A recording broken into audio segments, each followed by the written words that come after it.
رمضان المبارک میں کون سا ذکر زیادہ افضل ہے؟ رمضان میں ایک فرض عمل کا ثواب 70 فرض کے ثواب کے برابر ہو جاتا ہے، اور ایک نفل عمل کا ثواب ایک فرض کے ثواب کے برابر ہو جاتا ہے۔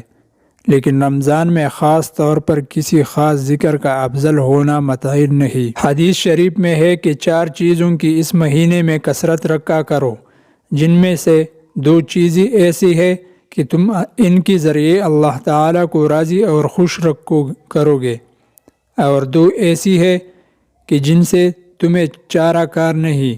پہلے 2 چیزیں جن سے تم اپنے رب کو راضی کرو وہ کلمہ طیبہ اور استغفار کی کثرت ہے، اور دوسری 2 چیزیں یہ ہیں جنت کی طلب اور جہنم سے پناہ، یعنی یہ کلمات کثرت سے پڑھیں۔ لا الہ الا اللہ، استغفر اللہ، اسألک الجنت واعوذ بک من النار۔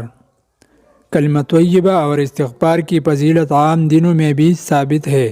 احادیث میں کلمہ طیبہ کو افضل الاذکار کہا گیا، اور اعمال نامہ میں استغفار کی کثرت کو خوشخبری اور بشارت قرار دیا گیا ہے۔ اس لیے رمضان میں قرآن کریم کی تلاوت کے ساتھ کلمہ طیبہ اور استغفار کی بھی کثرت کریں۔